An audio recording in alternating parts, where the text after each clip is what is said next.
This episode of Made in America is brought to you by America's Inventorly and Home Talk USA.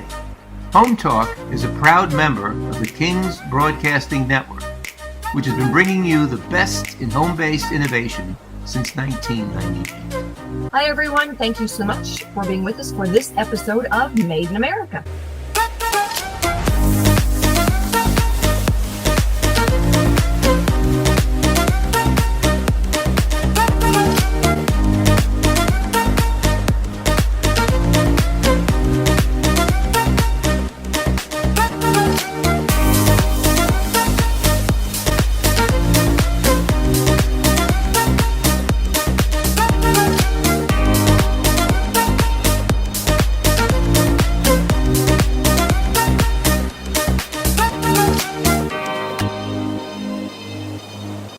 This segment is brought to you by the law offices of R.P. Baraska. RPB law offices have been bringing corporate-level legal expertise to the independent inventor community for more than 20 years. For all your inventing legal needs, trust rpblawoffices.com. For years, hardworking American citizens were forced to sit on the sidelines as other nations got rich and powerful, much of it at our expense. But now it's our turn to prosper, and in so doing, use trillions and trillions of dollars to reduce our taxes and pay down our national debt, and it'll all happen very quickly. We are finally going to be able to make America great again, greater than ever before.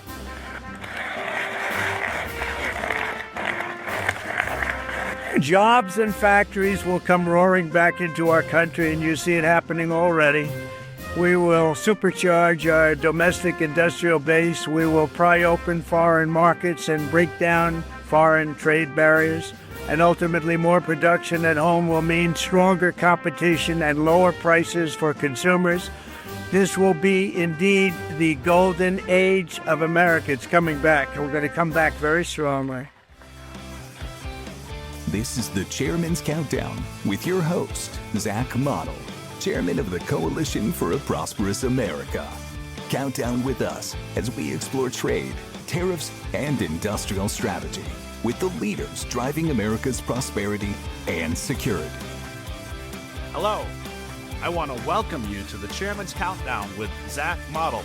I'm your host, Chairman of the Coalition for a Prosperous America, Zach Mottl, and here today I've got our CEO, John Toomey from the Coalition for a Prosperous America, and we're coming to you live on Home Talk USA Radio. Don't forget, we're also streaming live at hometalkusa.com as we broadcast all around America. Today, we've got a great show lined up for you.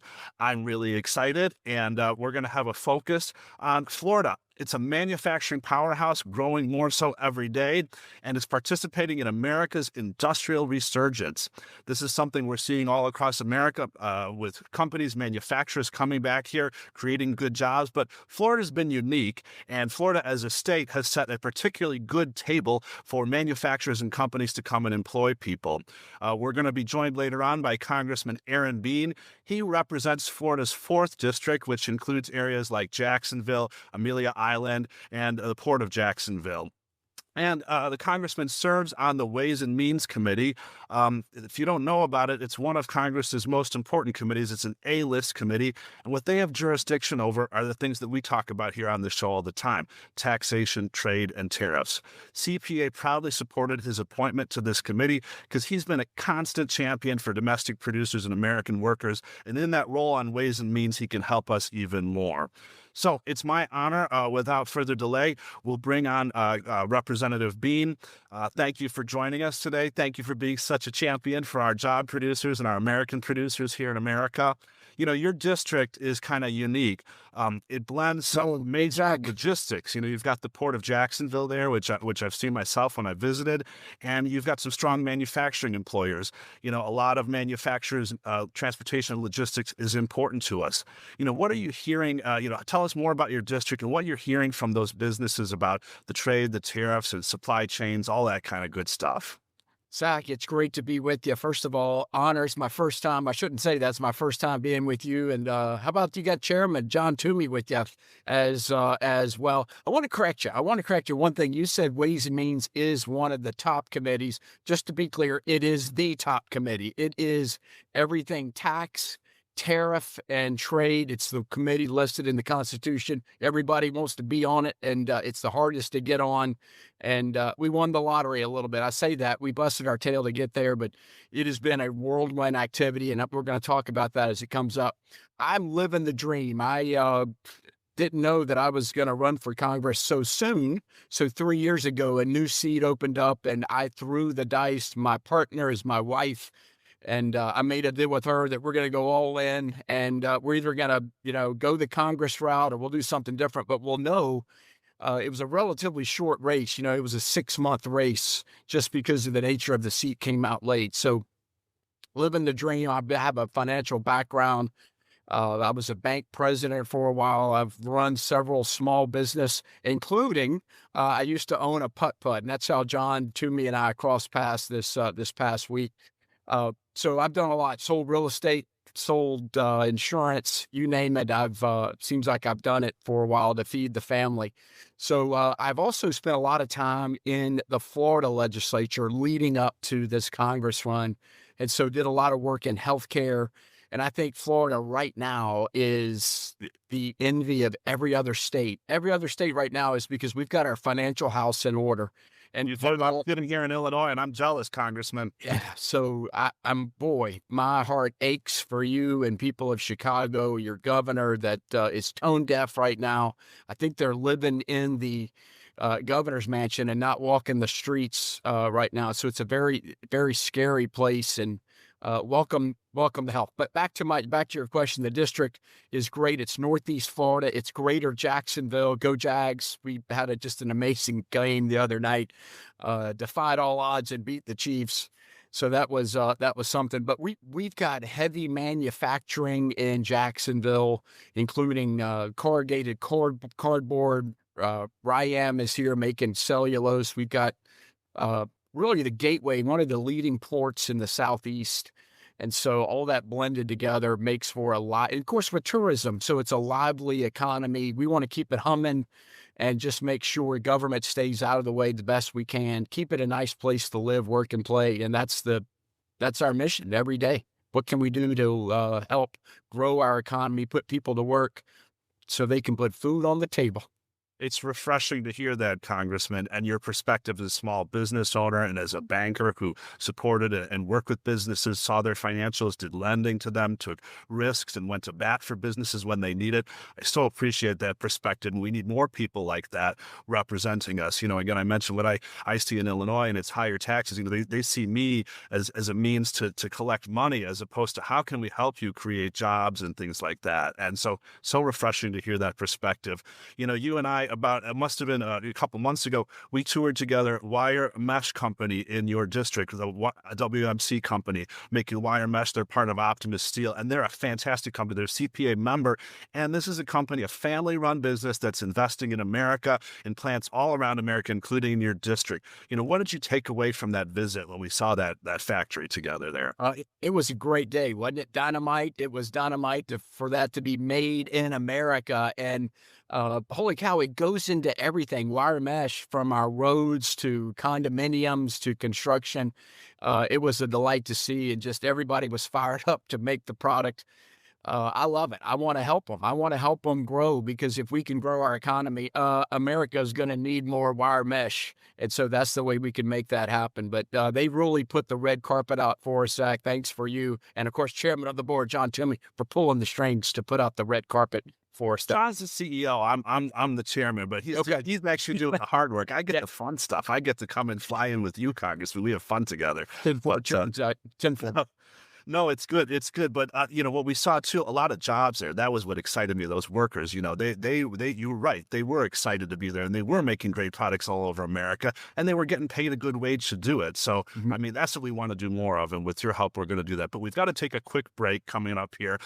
John, besides playing putt golf and going to games and stuff, you're also a leader as the CEO of the Coalition for Prosperous America. You're a leader in bringing manufacturing jobs and good businesses back to America. I also know you spend a lot of time in Florida with our members and you see what's going on. Tell us a little bit more, from your perspective of what you see going on in Florida and the Congressman's district regarding the growing industrial base and our member presence in that region. Yeah, thanks, Zach. No, it's an absolute boom time right now, right? I mean, when you look at the jobs and the manufacturing that's pouring into the state, and you talk to the governor's office, the Secretary of State, Alex Kelly, they're very excited about these projects, some of which they've announced in the Congressman's district, from robotics, production, you name it, energy. It's incredible the growth that we're seeing in Florida. A good friend of mine, Bill Posey, who retired last Congress, his district used to be called the Space Coast, and then they called it the Comeback Coast because there's so much manufacturing moving into the area. So, Congressman, tell us. I mean, it's amazing. People don't associate manufacturing with Florida. They think, tourism, vacation, Disney, but really the amount of production that's coming out of the state is quite remarkable. It is. No, it's because we put out the red carpet. We're going to make it happen. And you mentioned Alex Kelly. John Toomey, let me blow your mind. Let me blow your mind. In 2000, in the year 2000, I was first elected. I was a kid too, but in 2000, elected to the Florida House of Representatives. I had to hire my first person, my legislative assistant. I hired a kid directly out of the University of Florida. It was his first job. It was Alex Kelly. How about that? Alex Kelly in the year 2000. I knew we had potential to do things. Now he leads one of our big agencies to bring business in. So if you think you might want to come to Florida, Alex is the guy to talk to, and we will hopefully make it easy. Make it easy instead of making it hard, especially if you're going to be hiring people. That's what we want. We want jobs. We're going to help you, Congressman. I'm buying from businesses in Florida, and I'm shipping product to customers in Florida as well. So we're part of your supply chain on both ends. But anyway, we've got to take a quick break here. If any of you listening happen to miss a show, we archive our shows that are available on demand at hometalkusa.com. You can learn more about our work at prosperousamerica.org. Don't go anywhere. We'll be right back after this short break. This segment is brought to you by SearchQuest Patent Search. SearchQuest provides for a comprehensive patent search that searches the entire world and not just the U.S. Patent Office. Make sure that before you spend those big bucks having a patent written, you've done your due diligence by getting a comprehensive patent search. Use SearchQuestPatents.com for all your patent search needs. They scour the world for you. Hello, and welcome back to the Chairman's Countdown. I'm Zach Mottl, your host, along with John Toomey from the Coalition for a Prosperous America, right here on the Home Talk USA radio network. We're joined today with U.S. Congressman Representative Aaron Bean, and the Congressman serves on the Ways and Means Committee, the most important committee in Congress. And, we want to talk a little bit about what's going on right now with tariffs. That committee handles tariffs, and I think the Congressman has a really unique perspective. There's something going on for our listeners with tariffs. The president put what's called these IEEPA tariffs, these emergency power tariffs out there, and we've raised a lot of money as for America from foreign producers, not out of Americans' pockets, and these things are being used for all kinds of things, but right now it's before the Supreme Court, and there's a little bit of worry, by some of us that what's going to happen with that. Congressman, I'm curious to get your take on what's going on with this as a member of Ways and Means and what you see with the Tariff Authority and the IEEPA tariffs. Thank you, Chairman.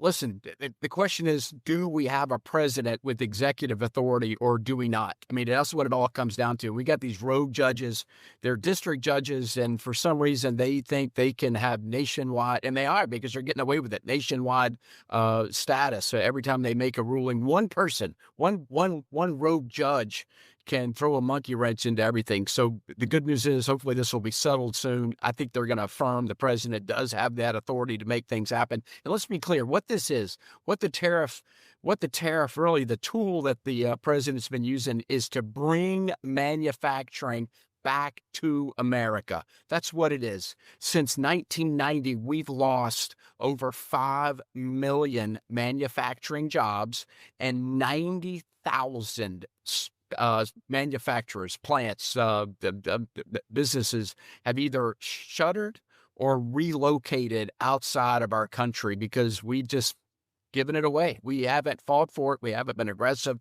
And who's going to pay the price is the next generation when we're subservients or slaves to other places that make things. So President Trump understands that and is focused on bringing things back. That's what this one big beautiful bill was really to give immediate expensing for businesses to invest in America, make things in America. We give a tax deduction if you buy an American-made car.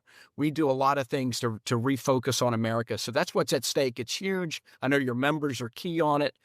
They're the hirers. They're the ones making things, and they want to make more things. So hopefully this will come to an end soon and remove this dark cloud of uncertainty across America. That's right, Congressman. You've got it exactly. And you know what? We toured, as we mentioned the earlier segment, that wire mesh company. These are companies, and companies like mine, we're making decisions. I've been so busy in the last 2 quarters with requests for quote, requests for bid opportunities. Manufacturers, large and small, are trying to figure out how to bring their supply chains back, how to create those jobs, how to have the national security because we make things again, as well as the wealth. Countries that make things and produce things grow wealthy. You cannot consume your way to prosperity, right? You have to produce, and you get that. But that's what these tariffs are about. I'm really afraid, and what's happened, we've seen, President Trump has done some extraordinary things with the money we've got from these IEEPA tariffs. I don't know if you heard, but he's been making the farmers whole. We don't want these farmers to be victims of bad trade policy either. The Chinese were kind of threatening them on their soybean purchases, but the reality is there's about 500,000 soybean farmers, and you just mentioned millions of manufacturers' jobs. So, we got to protect the farmers, and I think using the tariff revenue to do that is a great idea.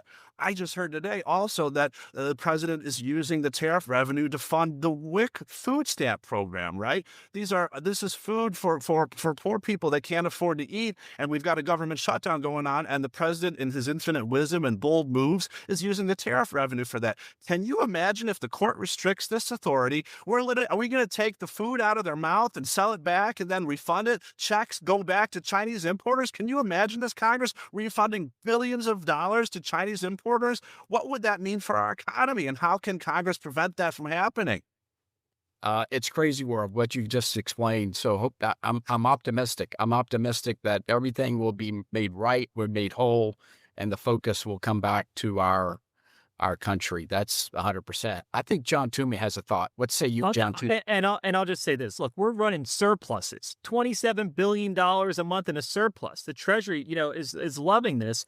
And we know that your boss, Chairman Jason Smith, and your great colleagues up there on the Ways and Means Committee will ensure that should anything fall through the cracks, the president is protected and that we don't have to send refund checks to China to the tune of what? $1 trillion? I mean, that's insane. It is. It has been. And that's just the way it's been. And we've accepted it for far too long that we're just going to run deficits. We're going to run trade deficits. We're going to buy things from elsewhere. No more. It's a reset. It's the great American reset led by Donald Trump. It's about time. It's about time. And the next generation will thank us. And how timely is it, Congressman, that you are on the committee now, right? I know you want to get on this committee. It's great that you're on there. You got Jason at the top of the helm. I mean, that's really a new young blood, new school of thought, understanding the Trump trade doctrine. I mean, the timing couldn't be more perfect to have you guys up there. It's got to be exciting. Thank you. If you're calling me young, I will accept it as a compliment. Thank you very much. It's been intense. It was an intense ride. We got sworn in on January 3rd. On January 4th, I think we had our first Ways and Means meeting, and we met off campus at an undisclosed location. It rhymes with Library of Congress. You can figure out where we were, but we had very long days, and we got into very heated discussions on the way that we can, where President Trump's position was, where we were, how we could go right. I was as right as you can be, I think, in that committee, and brought everybody right with me a little bit. I think it's time we get out of the business of picking winners and losers. Let's let the American manufacturers rock and sell, and may the best system win of delivery of supply chain. I think it's an exciting time. That's the bottom line. And if you're part of the CPA, you're right in the thick of it. John Toomey, you're at these meetings. They can last a long time. And when you're there, I think your membership is there. So let's continue the good times, and let's continue to rock this economy. Oh, thank you, Congressman. Congressman, very grateful for all your leadership on the committee, and we want to see, you and the chairman have really led, but we need the whole team, right? We want to see some bipartisan support coming along for the party too, because this isn't a partisan thing. This is about jobs and America thing. Amen. Amen. And so, listen, Ways and Means, that's the beauty. That's why they are the best committee. They have the jurisdiction over tariffs, taxes, you name it. That is the beauty of being on that committee. Today, there is authority delegated to the administration, and the Commerce Department, the U.S. Trade Office, USTR, has certain powers as well. And so when you look at 232 investigations at the Department of Commerce for reasons of national security, which we see happening right now at the Bureau of Industry and Security, they are going sector by sector and doing investigations saying, hey, what's working, what's not, what does the penetration from imports look like, where do we need to ensure that we have capacity for these essential industries?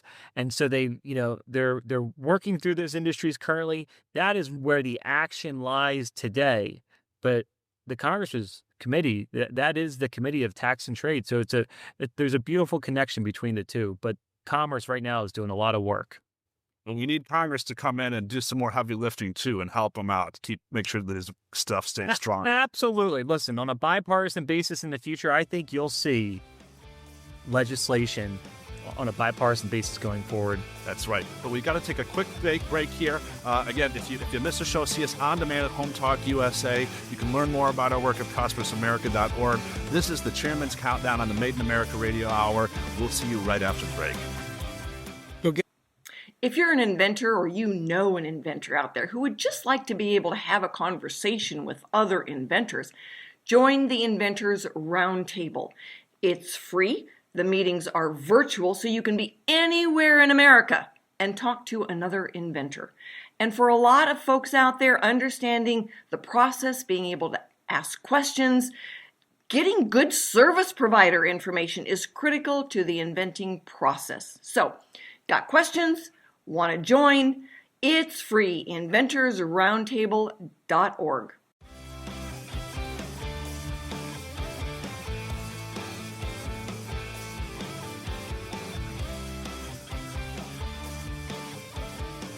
Hello, and welcome back to the Chairman's Countdown.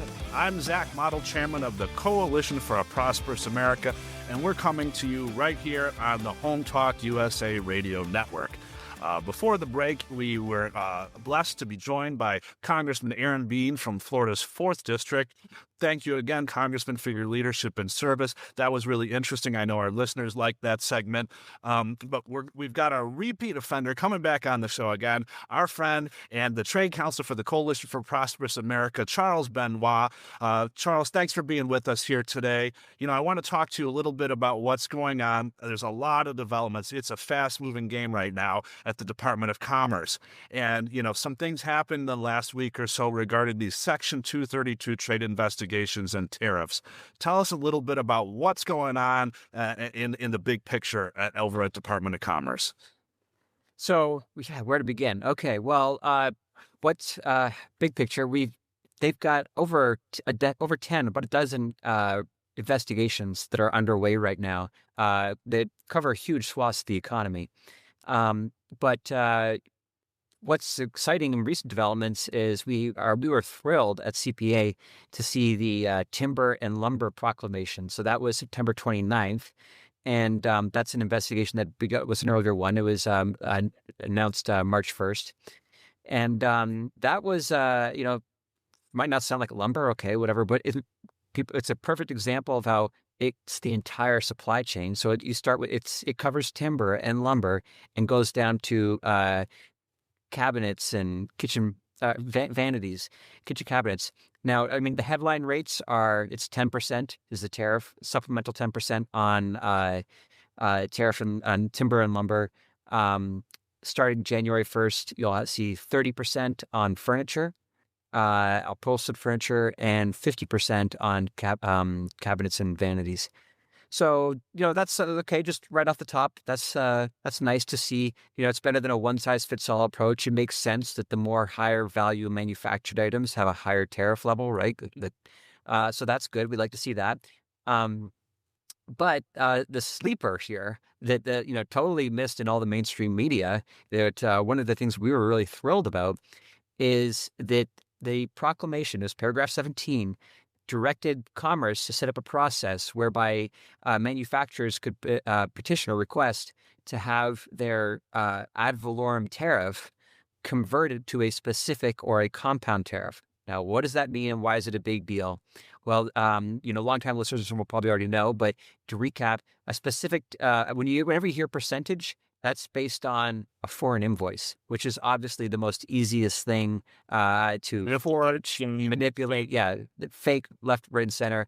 And look, even if the invoice was not fake, they're priced in a foreign currency, which fluctuates. So you typically are. It's very rare you can get good protection from just an ad valorem tariff. Most of these ad valorem tariffs are just revenue tariffs, like all that 25%, 20%, 15%. Yeah, it's flooding it's bringing in it's a great new revenue source for the U.S. Treasury, and we like that, and we celebrate revenue tariffs where it's appropriate to generate revenue.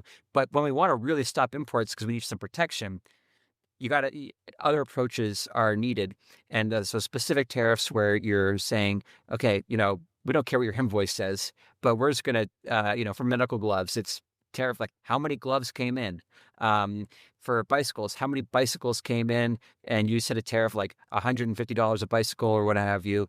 That's a specific tariff. Or how many pounds of steel, right? We could do by weight. We could do by other methods. Yes. Can't be cheated, right? That's the key. Exactly. The point is how is the tariff getting assessed? A customs officer is counting or weighing what's in front of them. Very simple.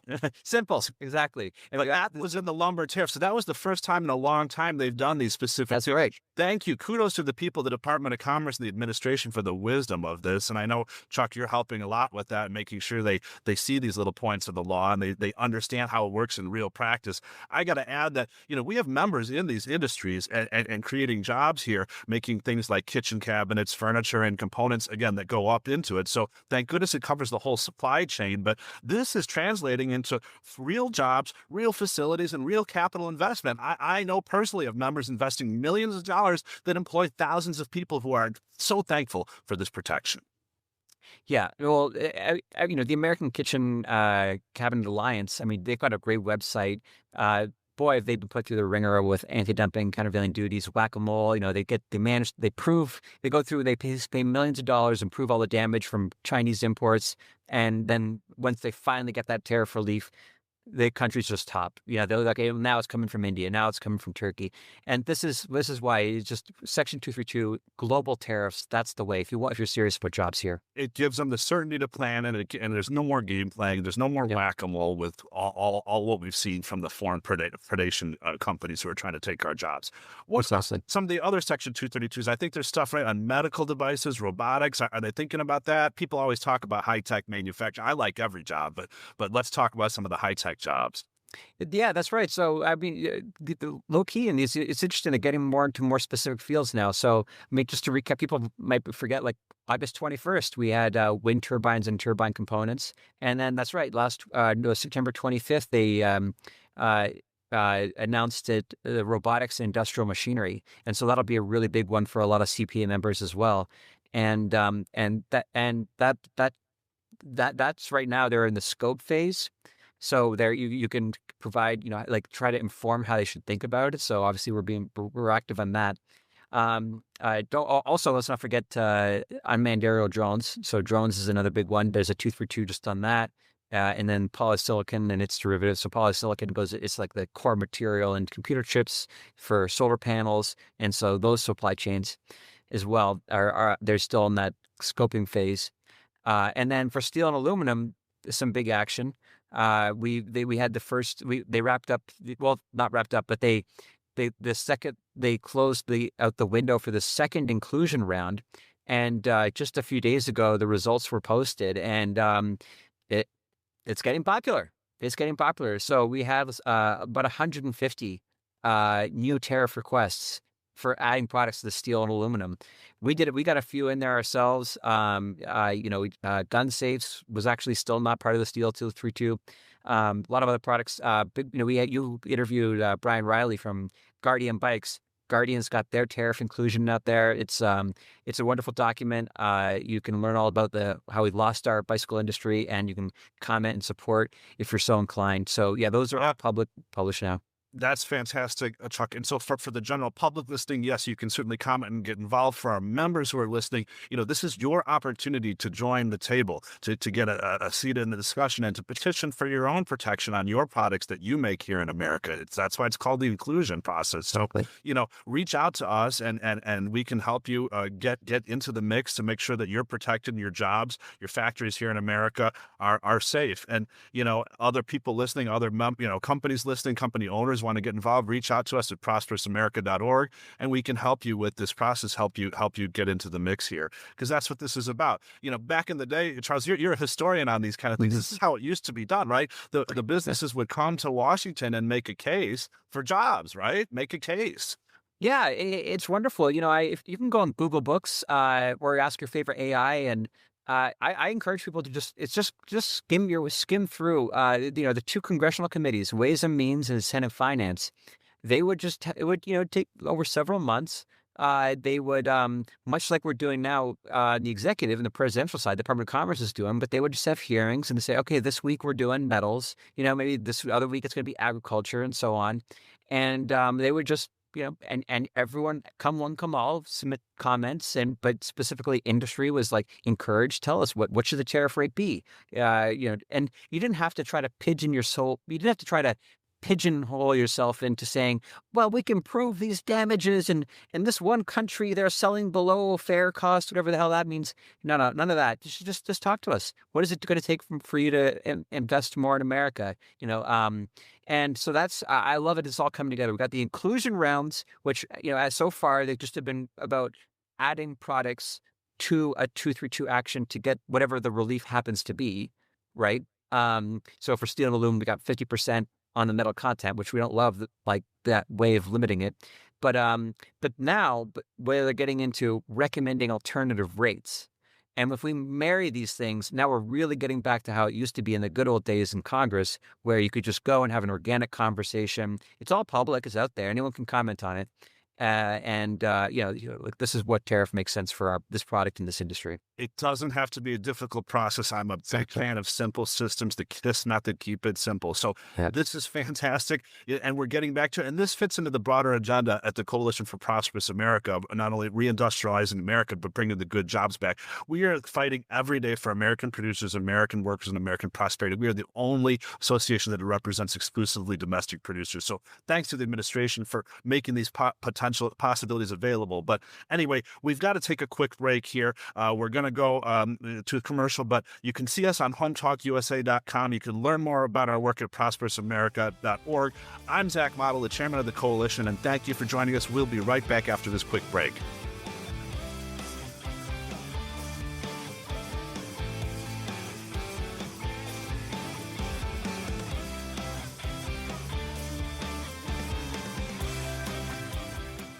If you have been searching for a convention to attend where you can network, learn, and grow your business, then ASD Market Week is seriously one of the best ones that you can go to. It is seriously one of the biggest retail and wholesale conventions you can attend to on the US grounds, and I really recommend it because not only are you going to find the new products that you've been looking for your operations, but also meet and network with thousands of individuals that are doing the same exact thing. So highly recommend ASD Market Week, and hopefully to see you guys there.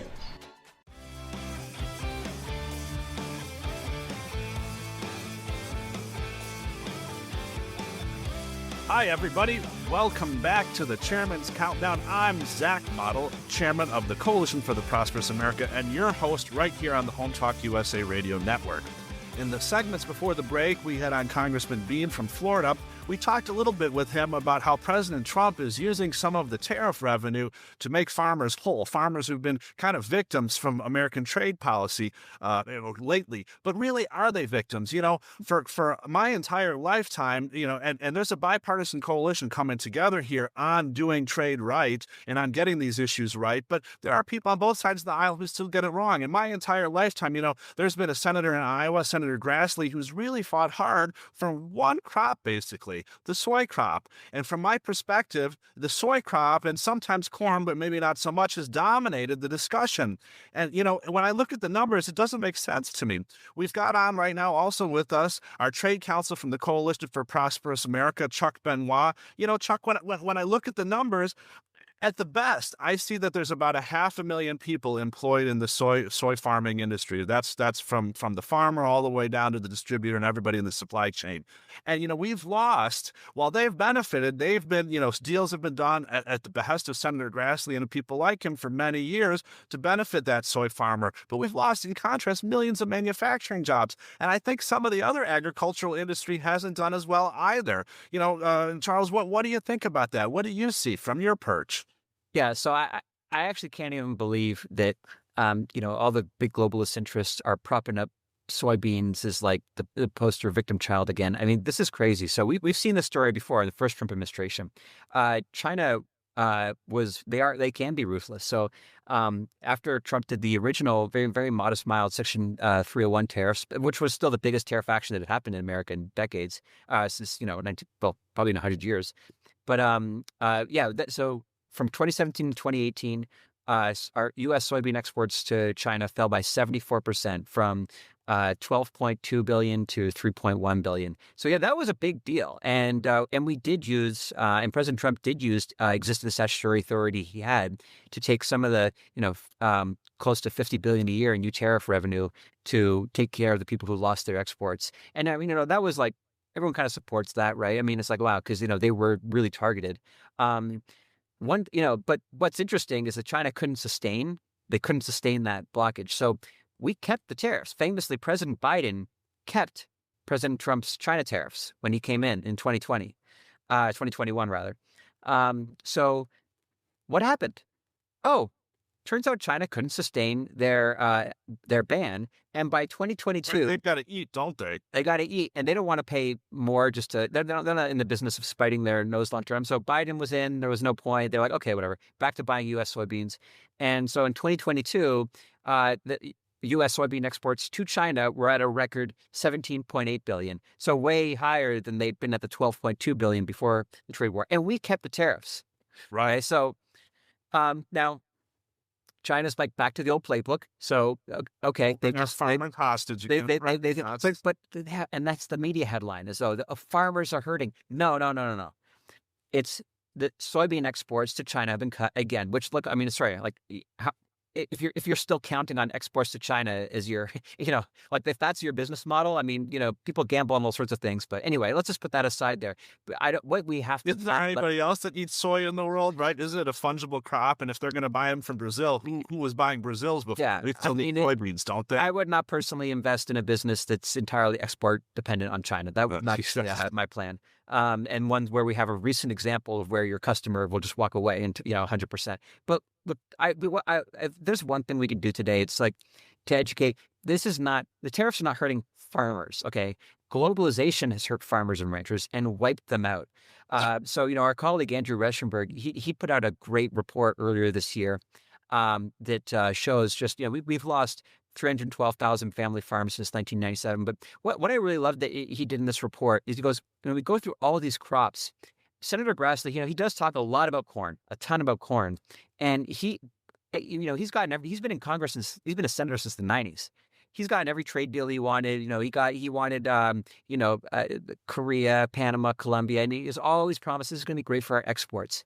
What's striking is we've added 58 million people to the U.S. population.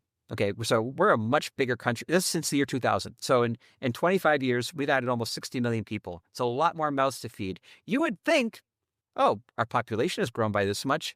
Surely we're, producing that much more food commensurate with our population growth. Right. No, our production and our exports are going down. Okay, so for corn, which is what Senator Grassley does love and champion to the exclusion of every other industry and all the other farmers and ranchers. Our exports have basically held steady. I mean, they go down a lot of years, but most recently around 60 million metric tons, not unlike what it was after NAFTA and the WTO Uruguay round, which liberalized a lot of agricultural trade. So just total flops, and it's a disaster. We became a net food importer in 2023 so that's just writ large. And then that if you just look at the deficit, okay, so now we're a deficit country on food. Red alert. But in fact, nation, how is it we can't even feed ourselves? If you can't even feed yourself, but that just looking at that macro number masks how bad it is because what is actual food? Protein, fat, fiber, okay, meat, vegetables. The stuff that makes us actually nutrition. That's a catastrophe. Okay, our rancher friends would tell us that the imports are hurting them too. And so again, this whole way we've done this policy for 20 years, trading manufacturing for exports and farm, they should never have pitted. Shame on these senators and congresspeople that pitted manufacturers against farmers. Shame on them for promising exports that don't even exist, right? That don't add up. What we need to be doing is producing more of what we consume in this country. We've offshored food production, right? So we're not making the food, we're not growing. We've went into deficit in nearly every category of crop, vegetable, fruit, tomatoes, celery, all these things. And our rancher friends, again, say, if we would just block the imports of the beef and cattle coming in here, that we could actually make ourselves whole and produce more beef and cattle to feed Americans. So the whole way we've been doing this needs to be tossed out the window. Kudos to the new generation, not only the current Trump administration, but people on both sides of the aisle who are willing to look at this and think critically and do it differently, because that's what we need. That's absolutely what we need. But anyway, our hour is coming to an end here. Thank you, Charles, for your insights. And thank you again to Congressman Bean for spending the time to be with us today, and to John Toomey, my partner here, the president of the Coalition for Prosperous America. Please, we are at the Coalition. We are fighting every day for American producers, American workers, and American prosperity. Happy to be with you today on the Home Talk USA Radio Network. Check us out at prosperousamerica.org. See you next time. Thank you.